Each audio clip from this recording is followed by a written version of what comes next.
네, 우리 하나님 말씀 우리 함께 보겠습니다. 네, 우리 출애굽기 우리 14장, 출애굽기 14장을 보겠습니다. 출애굽기 14장 1절부터 14절까지. 출애굽기 14장 1절로 14절까지. 여호와께서 모세에게 말씀하여 이르시되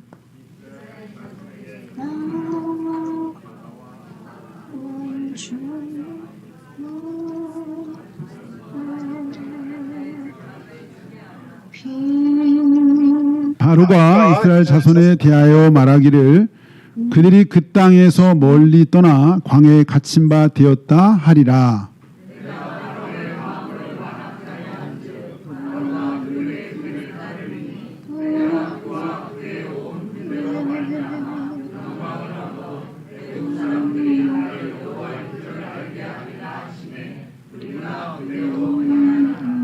그 백성이 도망한 사실이 애굽 왕에게 알려짐에 바로와 그의 신하들이 그 백성에 대하여 마음이 변하여 이르되 우리가 어찌 이같이 하여 이스라엘을 우리 섬김에서 놓아 보내었는가 하고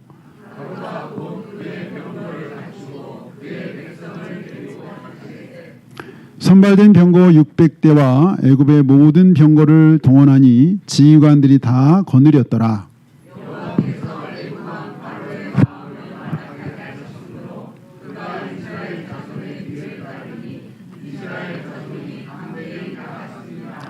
애굽 사람들과 바로의 말들, 병거들과 그 마병과 그 군대가 그들의 뒤를 따라 바알스본 맞은편 비하이롯 곁 해변 그들이 장막을 친 데 미치니라.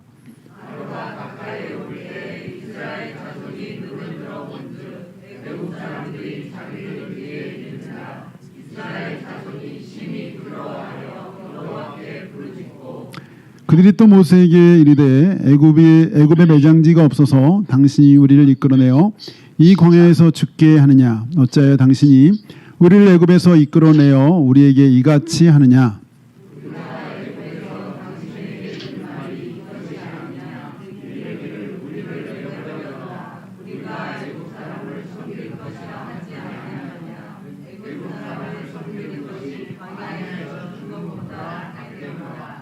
모세가 백성에게 이르되 너희는 두려워하지 말고 가만히 서서 여호와께서 오늘 너희를 위하여 행하시는 구원을 보라. 너희가 오늘 본 애굽 사람을 영원히 다시 보지 아니하리라.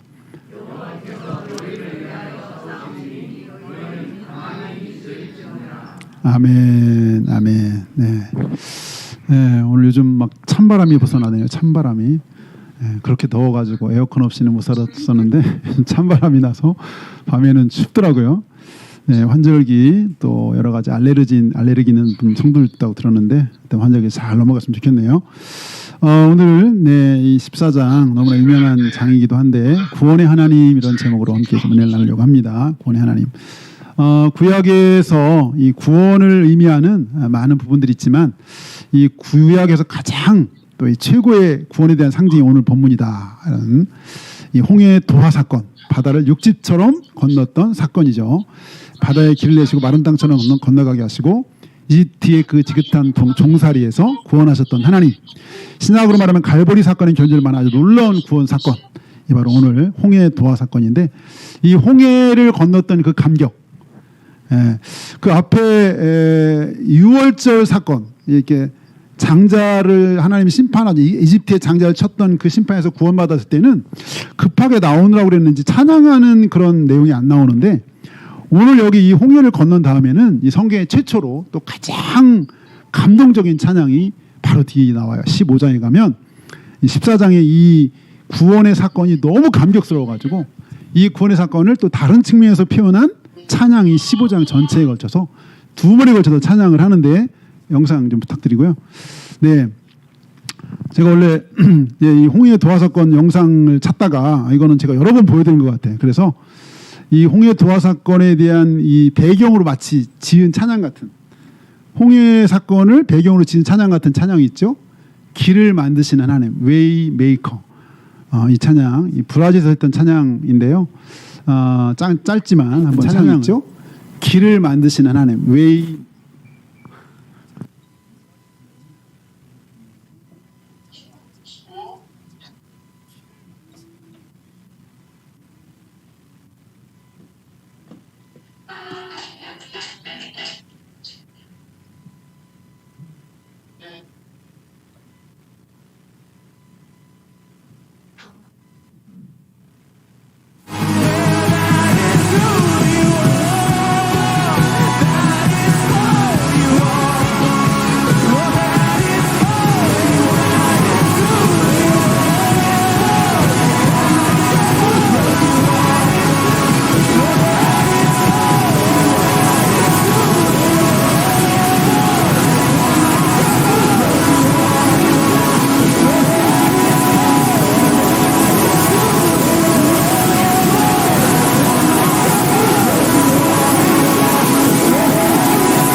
No deserto, luz na escuridão, meu Deus,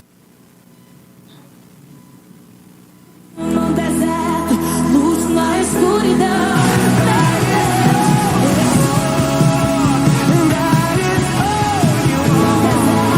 luz na escuridão.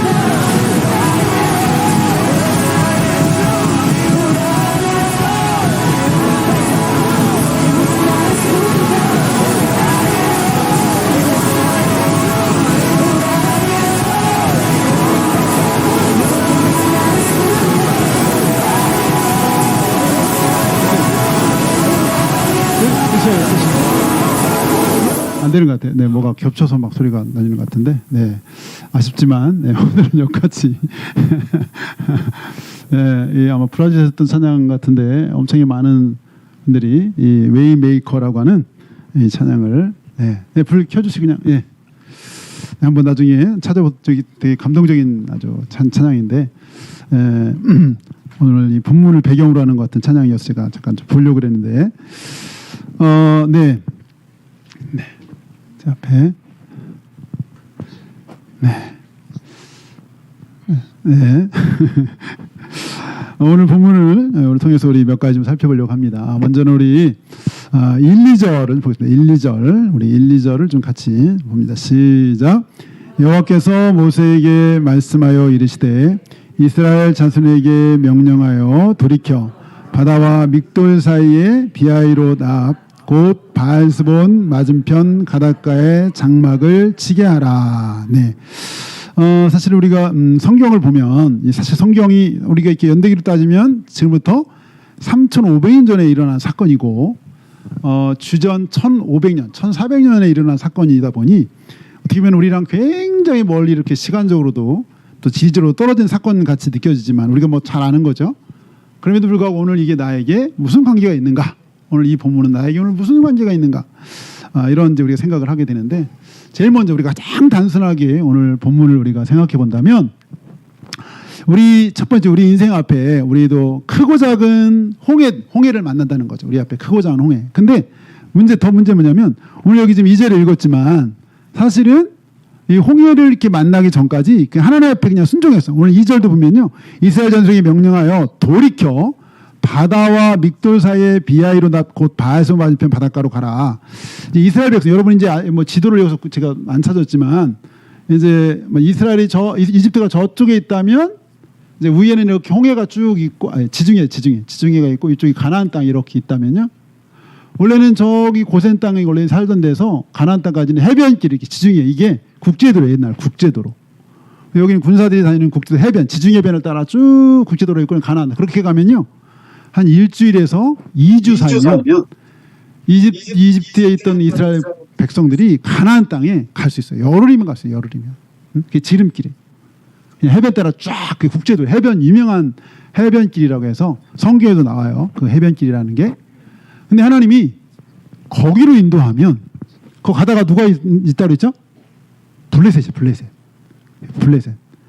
블레셋의 전쟁을 만나면 이스라엘 백성이 다시 돌아갈까봐 하나님이 그 길로 인도 안 하고 이 광야의 홍해 쪽으로 인도했다는 거예요. 광야 홍해 쪽. 아니 그냥 보는 게 낫겠다. 우리 13장에 보면요.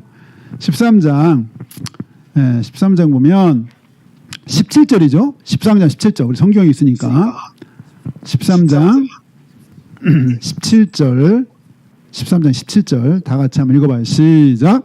바로가 백성을 보낸 후에 블레셋 사람의 땅의 길은 가까울지라도 하나님이 그들을 그 길로 인도하지 아니하셨으니 이는 하나님이 말씀하시기를 이 백성이 전쟁을 하게 되면 마음을 돌이켜 애굽으로 돌아갈까 하셨습니다. 18절. 그러므로 하나님이 홍해 광야 길로 돌려 백성을 인도하심에 이스라엘 자손이 애굽 땅에서 대열을 지어 나올 때에 그래서 해변길로 안 가고 블레셋 길로 안 가고 홍해의 광야길, 그러니까 홍해 바다가 있는 광야길로 돌려서 이렇게 인도했다는 거예요, 하나님이.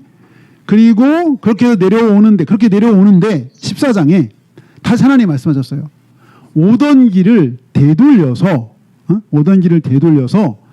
바닷가 앞쪽에다 장막을 치라는 거예요.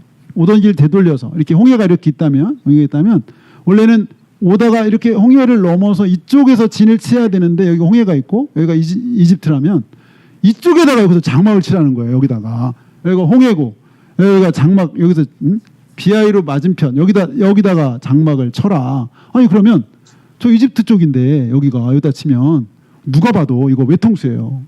앞에는 홍해고 양쪽은 사막이고 산이에요.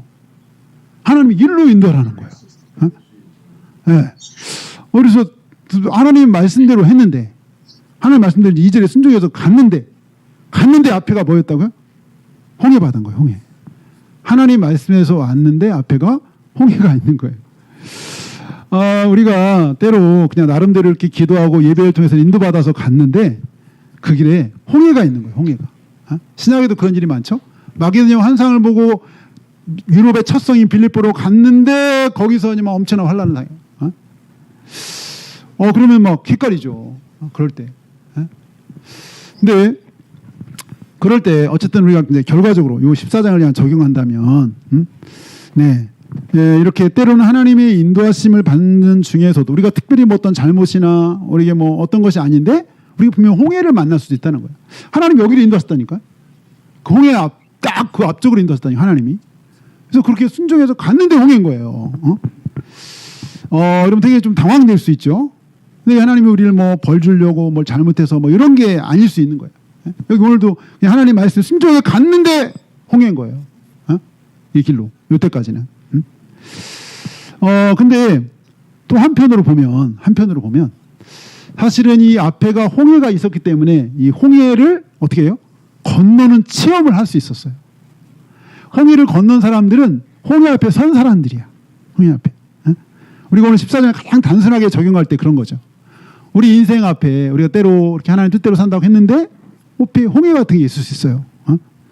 근데 이거 결과적으로 생각하면 사실은 그거는 하나님이 뭐 우리를 막 어떻게 막 힘들게 하려고 하는 게 아니라 그 홍해를 통해서 하나님의 그 놀라운 하나님의 살아계심과 하나님의 사랑과 하나님의 은혜를 우리에게 경험하게 하시려고 하는 거예요.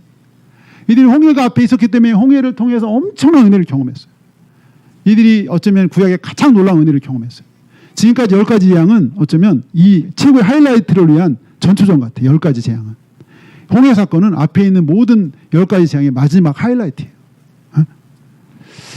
그러니까 우리가 살아가면서 정말 많은 어려움이 있잖아요. 홍해 같은 어려움이 있잖아요. 근데 그런 어려움이 있어요. 그 어려움을 통과하게 하는 하나님의 손길과 능력과 사랑을 또 체험할 수 있다. 저도 이제 어쨌든 올해 이렇게 노예를 좀 더 하게 되면서 뭐 이런저런 일이 많아요. 가을에 이제 지금 99명의 수련회를 준비하고 있는데 목사님 해외 수련회를 준비하고 있는데 중간에 이제 막 하다 보니까 뭐 이전 사회로 빠지는 분이 막 있어. 그다음에 쭉 이렇게 목사님 회계를 잘 경영했는데 지난주 이게 맞춰보니까 통장하고 이게 이쪽 계산해야 되는 게 안 맞는 거예요. 막. 아무리 쳐도 안 나와 아직. 그래서 내일 다시 또 만나기로 했어. 같이 만나서 도대체 어디가 문제인지 한번 찾자고. 125만 원이 막 차이가 나는 거예요. 이게 남아도 문제죠. 나가도 문제죠. 네, 아직 노회장한테 말도 못하고. 네. 어쨌든 간에 이런 크고 작은 일들이 우리 삶에 막 이렇게 생겨요. 그럴 때 우리 홍해 사건을 기억하면서 야, 하나님이 우리에게 이렇게 뭐 나름 이렇게 하나님 대로 산다고 하는데 홍해 같은 일이 막 생기는 거야. 이건 하나님의 하나님 되심과 하나님의 살아계심과 하나님의 은혜를 경험하게 하시려는 거구나. 이렇게 이제 우리가 14장을 가장 단순하게 우리가 좀 적용할 때 야, 이게 도대체 나랑 뭔 상관이 있을까? 이렇게 생각하지 말고 이렇게 우리 한번 생각해 볼 수 있다는 걸 얘기하는 거고요. 우리 두 번째는 우리 한번 8절을 보겠습니다. 8절. 우리 8절. 다 같이 8절. 시작. 애굽 사람들과 바로의 말들 병거들 죄송합니다. 다시 시작. 여호와께서 애굽 왕 바로의 마음을 완악하게 하셨으므로 그가 이스라엘 자손의 뒤를 따르니 이스라엘 자손이 담대히 나갔음이라. 네. 여기 담대히 나간 게 누구죠? 이스라엘 자손이죠. 네. 애국 군대가 아니라 지금 이스라엘 자손이 담대히 나갔어요. 그러니까 이 이스라엘 자손이 담대히 나간 건 언제까지 담대히 나간 거죠? 애굽의 바로 군대가 온다는 거를 모를 때까지. 네? 네. 알기 전까지. 애국 군대가 추격한다는 걸 알기 전까지 담대히 나갔어요. 다시 말하면 담대히 나갔단 말이에요. 여러분 혹시 관주가 있으세요? 여러분 성경에 풋노트 밑에 뭐라고 되어 있죠? 네, 높은 손으로 내가 손을 들고 확 찬양하면서 그러니까 그 지긋지긋한 그 정말 종살이에서 이제 빠져나온 거잖아요. 해방된 거잖아요. 해방의 기쁨을 막 누리면서 그리고 이제 13장에 보면 하나님이 불기둥과 구름기둥 이미 나타났어. 그래서 밤에는 불기둥 막 낮에는 구름기둥을 하나님이 이렇게 인도하시는 거예요. 그러니까 막 신난 거죠. 엄청 신나 막 찬양하면서 오는 거예요. 그런데 네 그게 애국 군대가 온다는 걸 알기 전까지 그렇게 당당하게 가고 있었어요. 당당하게 가고 있었는데 우리 여기 7절 보죠. 7절 7절 다 같이 시작. 선발된 병거 600대와 애굽의 모든 병거를 동원하니 지휘관들이 다 거느렸더라. 네. 이제 바로가 정신이 들어서 보니까 이스라엘 백성이 다 빠져나갔다는 거예요. 근데 마침 빠져나갔는데 지금 저기 도관에 든 쥐처럼 그 바다 앞에 딱 갇혀 있다는 거예요. 바다 앞에. 최고의 그냥 정보의 최고의 상황인 거예요. 그러니까 이걸 놓칠 리가 없는 거죠. 아니 그동안 바로가 그렇게 깨졌는 10번이나 그런 일을 당했는데 또 까먹고 앞에 이제 생쥐같이 저 그냥 가면 그대로 잡을 것 같이 생각이 들으니까 그런데 적은 지금 뭐 비무장에다가 완전히 오합지졸이잖아요. 뭐 싸워본 적도 없는 노예인데 아니 바로는 그런 사람들 잡으러 가는데 최적의 군대를 동원했어요. 여기 선발된 병거 600대. 선발된 이거는 뽑은 사람들이잖아요. 병거 600대라는 것은 이게 이제 마차를 탄 군사죠. 그러니까 마차를 타면 병거. 이게 마병하고 다른 거야. 말 탄 군사가 따로 있고요. 이 마차를 끌고 가는 병사가 따로 있는 거예요. 이 병거는 이 당시는 아마 최첨단인 것 같아요. 바퀴 양쪽 2개 있고 두 병사가 말 앞에 2마리 끄는 이 아주 정말 스피드와 용감과 담대함을 겸비한 그런 최정의 군사죠. 최정의 군사. 앞에 최정의 600명의 군사, 그 다음에 또 마병, 보병, 막 새까맣게 몰고 오는 거야. 여기 힘도 없는 이 백성들을 잡으러 오는데 이렇게까지 동원해서 오는 거죠. 우리가 아는 것처럼. 네, 우리 9절 볼까요? 9절 시작. 애굽 사람들과 바로의 말들, 병거들과 그 마병과 그 군대가 그들의 뒤를 따라 바알스벤 맞은편 비하이롯 곁 해변 그들이 장막 침대에 미치니라. 여기 바로의 말들, 병거들, 마병, 말탄 병사죠. 또 그 군대, 그들의 뒤를 따라. 그러니까 있는 거 다 동원한 것 같아. 세상에. 야. 그러다 보니까 그렇게 당당하게 막 손들고 찬양하면서 우리처럼 손들고 막 찬양하면서 오던 이스라엘 백성들이 바짝 얼어버린 거예요. 바짝 얼어버렸어. 이제 바짝 얼었는데 얼은 것까지는 좋은데 그 다음에 이제 이 반응이 이제 사실은 여기 우리 11절 볼까요? 11절 시작. 그들이 또 모세에게 이르되 애굽에 매장지가 없어서 당신이 우리를 이끌어내어 이 광야에서 죽게 하느냐? 어찌하여 당신이 우리를 애굽에서 이끌어내어 우리에게 이같이 하느냐? 네, 방금 전까지 막 찬양하면서 막 힘나게 왔는데 갑자기 이제 바뀌었어요. 모두가 톤이 바뀌었어. 근데 첫 번째 한 불만이 애굽에 매장지가 없어서 애굽에 죽을 자리가 없어. 여기 이 광야에서 죽게 하려고 끌고 왔느냐? 여러분 애굽에 매장지 하면 생각난 거 없어요 혹시? 애굽에 매장지. 그렇죠. 피라미드. 애굽에는 엄청난 피라미드 같은 그런 매장지가 진짜 이걸 염두에 두고 말을 했는지는 모르겠는데 애굽에 매장지가 없어서 죽을 자리 없어 우리를 끌어내가지고 여기에 죽게 하느냐부터 해가지고 그 다음에 12절도 좀 12절 시작. 우리가 애굽에서 당신에게 이른 말이 이것이 아니냐? 일기를 우리를 내버려 두라. 우리가 애굽 사람을 섬길 것이라 하지 아니하더냐? 애굽 사람을 섬기는 것이 광야에서 죽는 것보다 낫겠노라. 여러분 하나님이 이 애굽 사람들, 이집트 사람들을 이렇게 인도하라고 낼 때 했던 바로한테 계속 했던 말이냐면 저들이 나를 섬길 것이니라. 하나님 계속 얘기한 거예요. 저들이 나를 섬길 거야. 저들을 보내. 바로한테 계속 내 백성을 보내라. 저들이 나를 섬길 거야. 근데 지금 여기 이 정작 이 당사자들은 딱 어려움을 당하니까 아니 우리 하나님이 아니라 우리 애굽 사람들을 섬길 테니 왜 우리 여기 괜히 끌고 와가지고 여기서 죽게 하느냐. 우리 차라리 그냥 거기서 이집트 사람들 근데 이집트 있을 때 자기들 이집트 섬겼나요 제대로? 막 그 엄청난 학대에 시달렸잖아. 채찍에 시달리고 남자 애들 다 태어나면 막 라일강에 던지고 이런 새카맣게 잃어버리고 어려우니까 왜 우리를 이끌어해가지고 우린 거기 그냥 그 사람들 섬긴다고 했는데 이렇게 하나님이 이스라엘 백성들을 이 엄청난 홍해 사건을 겪게 한 두 번째 이제 우리가 생각해 볼 수 있는 게 바로 이거죠. 이거예요. 바로 이 노예의 근성을 싹 수장시키라는 거예요. 노예의 근성을 수장시키라는 거예요. 여기 우리 13절이죠. 우리 13절 보겠습니다. 13절. 우리 13절 다 같이 시작.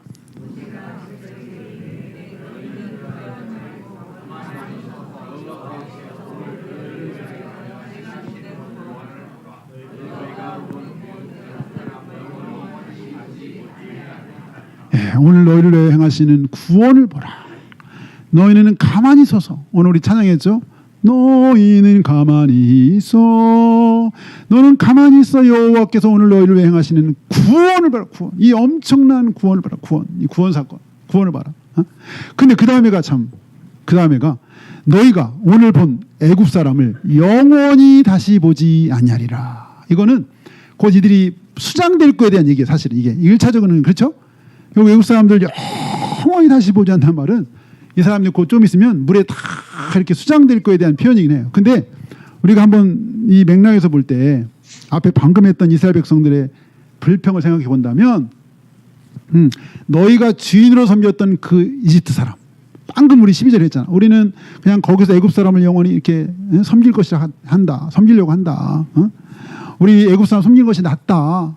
근데 그 애굽 사람 다 수장될 거야. 다시 말하면 너희의 노예 근성도 싹 다 버려. 여기 그냥 홍해에다가 다 버려. 묻어버려.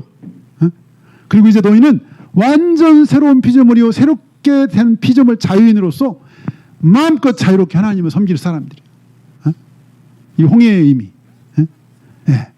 이게 우리가 제 얘기가 아니라 우리 고린도서 10장 2절 한번 오늘 그거 띄어 있나요? 고린도서 10장 2절 한번 볼까요? 고린도서 10장 2절.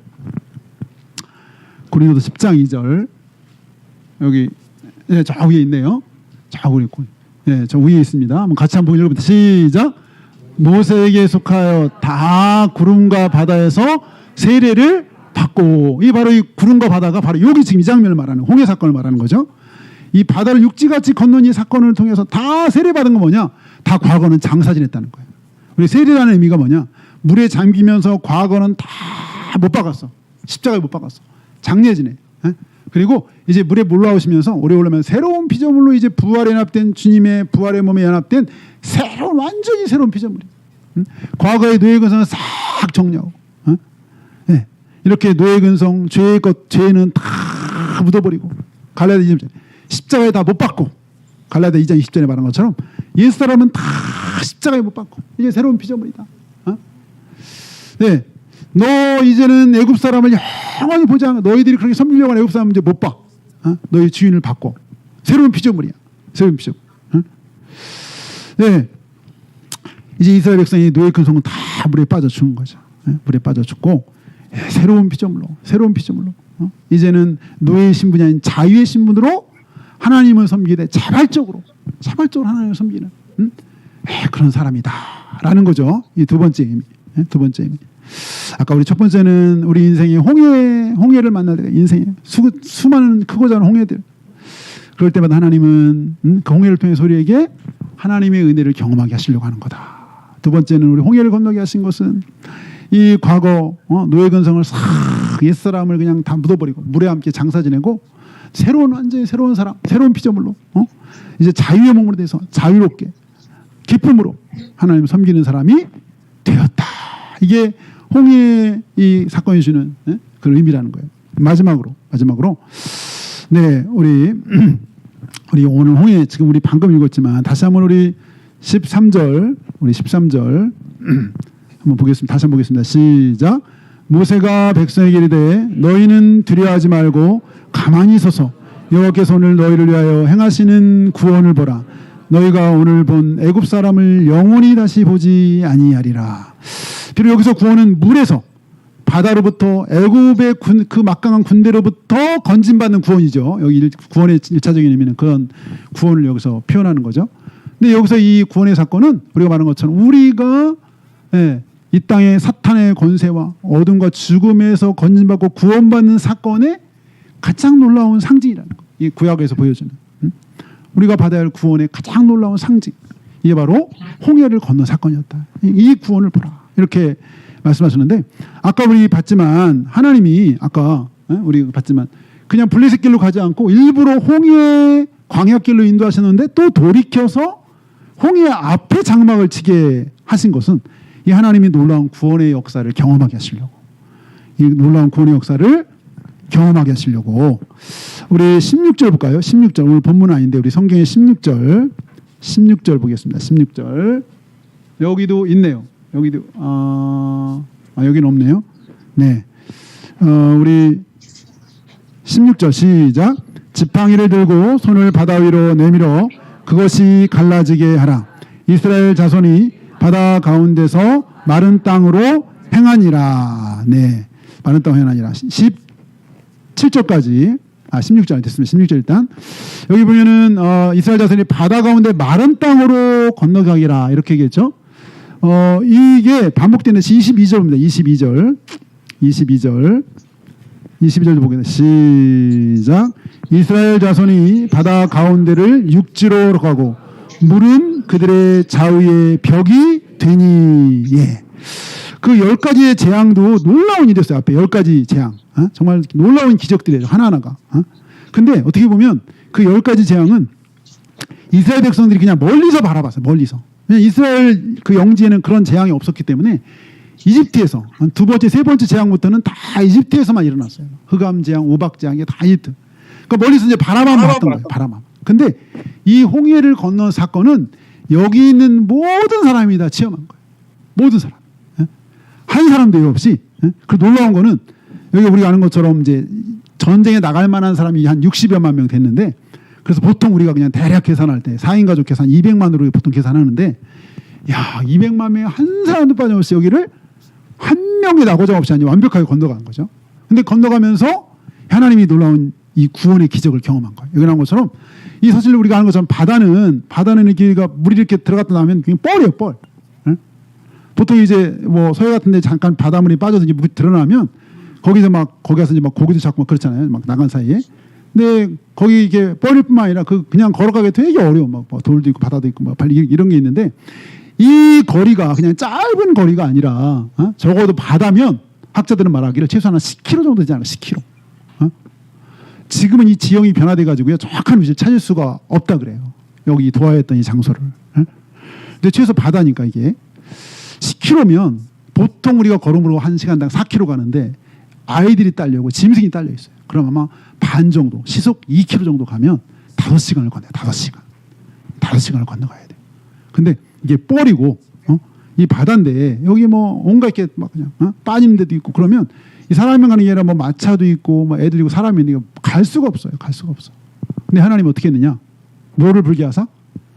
동풍이 불게 하사 바람 불어 다 말렸어. 그래서 마른 땅이 된지라. 21절도 보면 마른 땅이 된지라. 육지같이 건넜다. 이 말을 반복해요. 막 계속. 육지같이 건넜다. 그리고 물은 그들의 좌우에 벽이 되죠. 벽.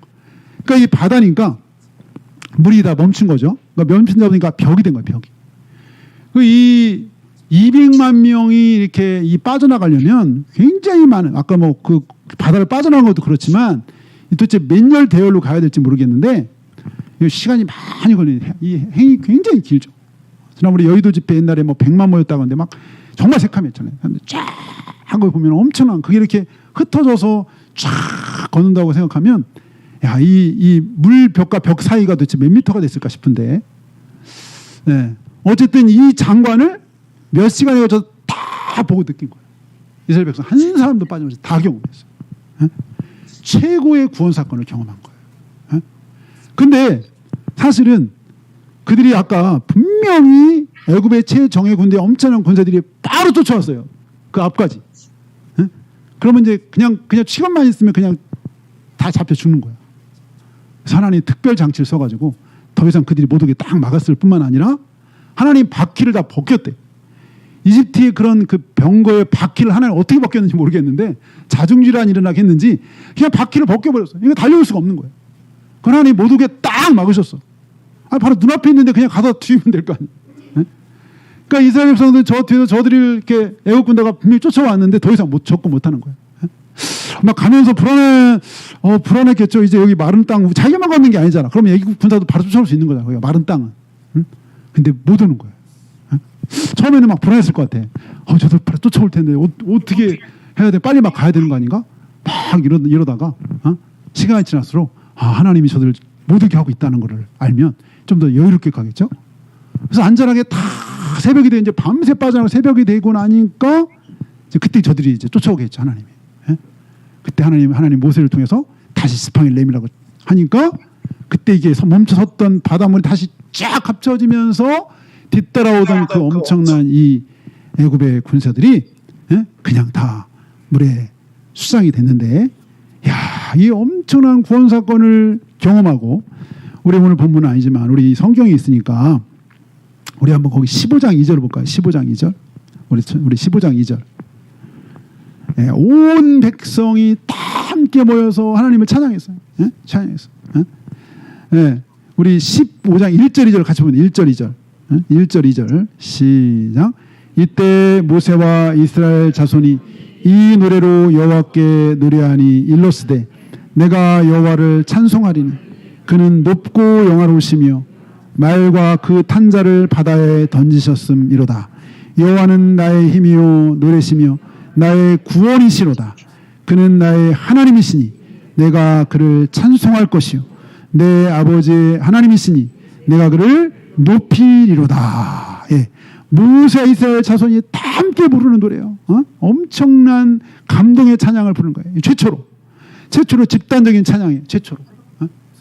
이 찬양은 진짜 그래서 우리가 이건 어떤 시켜서 하는 게 아니라 어쩌면 이건 은혜를 경험한 사람이 자연스럽게 나오는. 물론 우리가 그냥 뭐 억지로 찬양하도 은혜를 받죠. 찬양해도. 예, 최초로 그냥 너무 막 구원의 은혜에 감격해가지고 구원에 감사해서 자발적으로 하나님을 찬양합니다. 여기 나오잖아요. 하나님이 말과 그 탄자를 바다에 던졌어. 얼마나 이들에게 이게 무서운 존재였는지. 최정예 부대, 그 당시 세계 최강의 부대, 세계 최강의 부대를 하나님이 그냥 던지셔서 바다에다가 수장시켰어요. 여기 4절도 봐요. 4절, 5절 시작. 그가 바로의 병거와 그의 군대를 바다에 던지시니 최고의 지휘관들이 홍해에 잠겼고 깊은 물이 그들을 덮으니 그들이 돌처럼 깊음 속에 가라앉았도다. 우리 앞에서 모르는데 그 지휘관들이 최고의 지휘관들이었대. 최고의 지휘관. 최정예 부대의 최고의 지휘관. 바로의 병거와 그의 군대 바다에 던졌다. 이렇게 시적인 표현을 여기서 하고 있는 걸 보게 되죠. 네. 심지어는 우리 8절 볼까요? 8절 시작. 주의 콧김에 물이 쌓이되 파도가 언덕같이 일어서고 큰 물이 바다 가운데 엉기니이다. 예.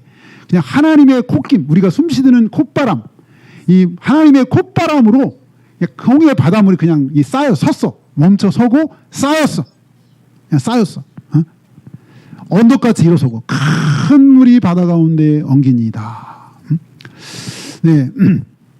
그리고 10절 시작. 주께서 바람을 일으키심에 바다가 그들을 덮으니 그들이 거센 물에 납같이 잠겼나이다. 우리 11절 시작.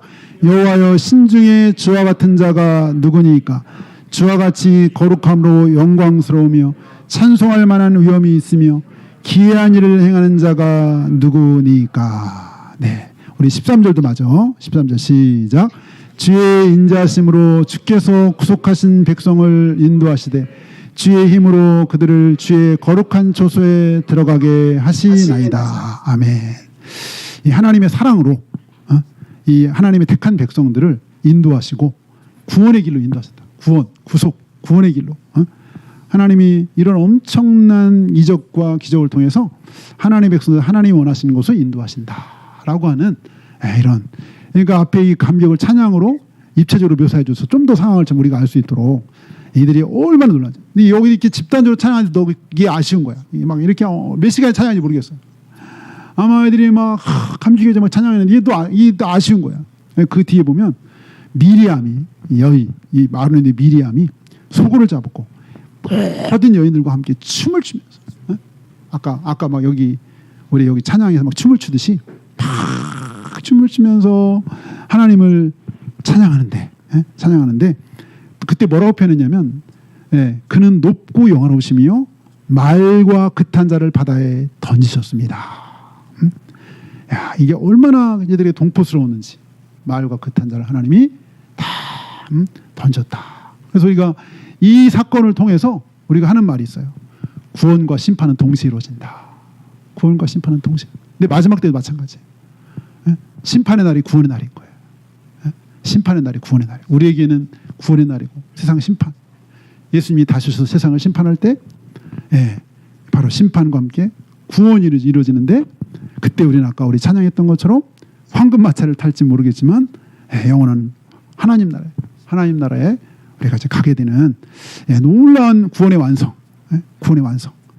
그 구원의 감격과 그 그림을 오늘 여기 홍해 사건을 통해서도 우리에게 보여주셨다. 우리 마지막으로 요한복음 20장 30절 31절 우리 여기 아까 찾으셨나요? 없어요? 네, 없어요. 우리 한번 마지막 보고 마치도록 하겠습니다. 우리 요한복음 20장 30절 31절 보고 마치겠습니다. 요한복음 20장 30절 31절 다 같이 183쪽이네요. 제 건 시작.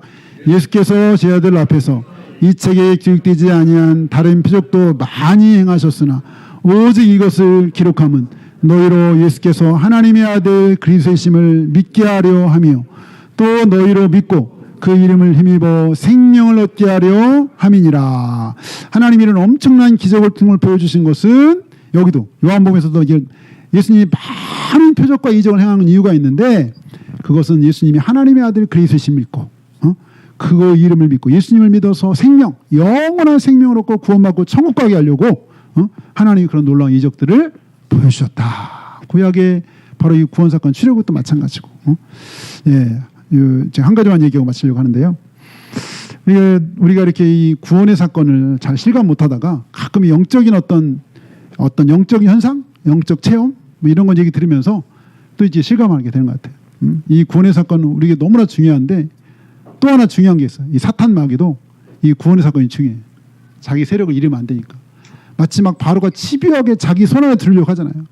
끝까지 자기가 죽을 줄 알면서 쫓아와가지고 죽을 줄 모르고 쫓아와서 이스라엘 백성, 하나님 백성을 자기 손 안에 들으려고 하는 게 마치 이게 사탄이 끝까지 자기 사람들을 자기 휘하에 들려고 지옥 자식 만들려고 하는.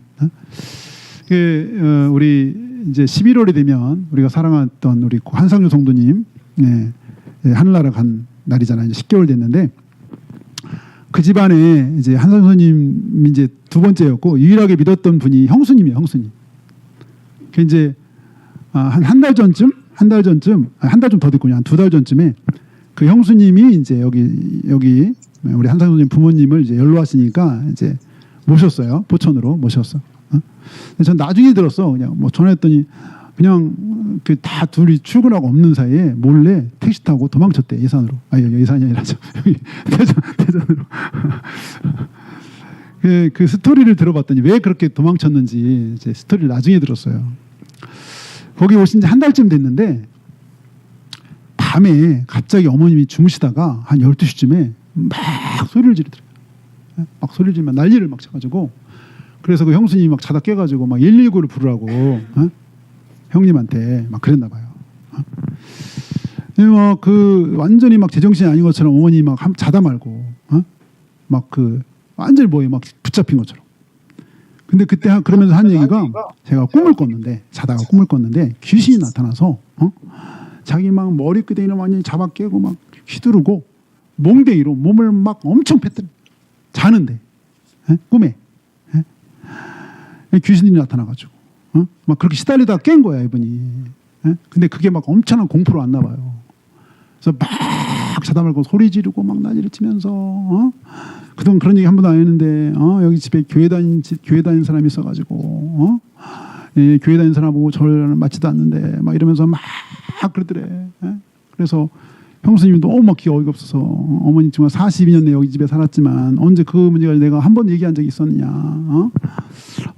이제 그 얘기는 안 했지만 자기가 시집살이 처음에 믿는 열심히 신앙하다 22살에 이 집 여기 대전에 석교동에 시집 들어가지고 3년을 종교 다락해가지고 교회도 못 가고 3년을 그냥 거기서 지옥처럼 이렇게 한 번도 길 못 가고 막 미칠 것 같아가지고 그때 남편이 마이마를 사다 줘가지고 그 마이마에다가 찬양을 눈물로 들으면서 교회는 못 가고 혼자 그렇게 살았대요. 3년 동안. 그래서 지금 세월이 42년 흐른 거야. 시집 와가지고. 혼자 그렇게 이제 그 집에 유일하게 믿는 사람이었는데 아니 갑자기 자다 말고 막 그런 얘기를 하는 거예요. 막. 그래서 이 형수님도 막 화가 나가지고 이제 며느리 나이가 있으니까 내가 언제 그 종교 문제 가지고 어머니한테 뭐 그런 적 있느냐부터 해가지고 막 한 40분을 막 그랬더란 거예요. 그러니까 완전히 귀신 들린 것 같아요. 그러고 나서 그 다음 날인지 이게 이제 며느리하고 나간 사이에 택시 타고 이제 온 거예요. 대전으로. 그 얘기 들으면서 야 이게 좀 끝까지 이렇게 막 발악을 거기 있으면 이제 제가 그랬거든요. 거기 갔다 그래서 잘됐다. 이제 목사님 신방 오시라고 좀 하시고 이제 좀 있으면 교회 나가시면 좋겠다고 두 분이 이제 거기 며느리도 교회 다니고 뭐 하니까 막 그랬었던 얘기 했었어요. 그랬더니 이제 막 그런 이제 뭐 영적으로 뭐 방해가 있었던 것 같아. 그러니까 여기 있지 못하게 하려고 귀신이 막 그렇게 한 것 같아요. 근데 이 형수님도 그때 막 너무 그 밤에 좀 놀래고 충격받기도 하고 그 다음 날인지 그냥 가다가 차를 박은 거야. 정신이 멀쩡한데. 그래서 차 450 나왔대 수리하는데. 근데 며칠 있다 또 박았어. 그 주에 차를. 그래서 이 영적인 원수들이 이 사탄 귀신들이 엄청 겁을 주고 방해하는구나. 이게 우리가 보이지 않으니까 우리가 이제 이게 실감도 못하고 영적 싸움. 사탄들이 여기 지금 우리 바로 같이 끝까지 집요하게 자기 손 안에서 벗어나는 걸 용납하지 못하는 거지 사탄은. 그래서 우리가 기도해야 되는 거죠. 기도해야 되는 거. 우리의 싸움은 혈과적인 것이 아니잖아요. 이 영적인 싸움에 무기가 기도고 말씀이고 이런 건데 사탄은 어떻게든지 자기 영역을 뺏기지 않으려고 발악을 하는 거고 정말 이렇게 드러나니까 우리가 실감을 또 하지 이렇게 안 보이니까 우리가 모르고 사는데 이 구원의 사건이 얼마나 중요하고 하나님이 다 구원받기를 원하시고 구원받게 하시려고 하는데 이렇게 정말 영적인 방해하는 세력들이 있다는 거죠. 우리를 구원의 길로 가는 거를 끝까지 방해하고 못 가게 하려고 하고 하나님 자녀인 걸 방해하고 우리 하나님께 나가는 거 방해하고 뭐 이런 세력들이 우리 있다는 걸 우리가 잊지 말고 우리가 믿음으로까지 정말 영적 싸움에 승리할 수 있기를 예수를 축원합니다. 같이 기도하겠습니다. 그러면 기도할 때 하나님이 우리를 이 구원의 큰 은혜 가운데 초청해 주셔서 우리가 이 영광스러운 하나님 나라를 기업으로 받는 이 놀라운 구원의 은혜를 우리에게 주셨고, 오늘 이 홍해를 건너는 이 구원의 은혜를 주셨다는 것처럼 엄청난 구원을 우리에게 허락해 주셔서 예수님의 십자가의 은혜로 우리가 오직 하나님의 행하신 일들로 우리가 구원받아 하나님의 자녀가 된 것이 얼마나 귀하고 놀라운 일인지, 우리에게 주신 이 놀라운 구원의 은혜를 우리가 정말 놓치지 않고 우리가 주님 나라에 갈 때까지, 주님 오실 때까지 구원의 믿음 안에 굳게 설 뿐만 아니라 또 이렇게 구원의 역사를 방해하는 이 영적 싸움 가운데 우리가 뒤로 물러서지 않게 하시고 기도하게 하셔서 우리뿐만 아니라 또 우리의 주위에 사랑하는 우리 또 사람들이 함께 구원의 은혜 가운데 나아갈 수 있도록 인도해 달라고 우리 이 시간 각자 기도하겠습니다. 할렐루야. 하나님 아버지 하나님 감사합니다. 하나님 아버지, 정말 아버지 하나님께서 인도하여 주셔서 하나님 아버지 하나님 우리를 구원의 길로 초청하시고 인도하신 하나님 아버지 감사합니다. 아버지 하나님 아버지 우리에게 큰 은혜를 주시고 귀한 일 주셨사온데 하나님 아버지 우리에게 놀라운 은혜 주시고 너무나 감사합니다. 아버지 하나님 주신받은 은혜 안에 굳게 설 뿐만 아니라 아버지 하나님 우리가 이 귀한 영적 싸움에 하나님 우리가 뒤로 물러가지 아니하며까지 기도하며 하나님 우리의 싸움이 혈과육에 대한 것이 아니라 이 정사와 권세와 이 세상의 악의 영들에 대한 것이라고 말씀하셨사오니 하나님 정말 우리가 주 앞에 나아가는 것을 방해하는 모든 악한 세력을 우리가 물리치며 하나님 또 우리가 구원을 인도하고자 하는 영혼들 끝까지 기도하고 포기하지 않고 주 앞에 간구하며 기도할 수 있는 저희 모두가 되게 주여 인도해 주시옵소서. 할렐루야. 하나님 아버지 하나님 오늘 또 주께서 말씀 가운데 인도하시기 역사하심을 감사하며 우리 구주 예수님의 이름으로 기도합니다. 아멘.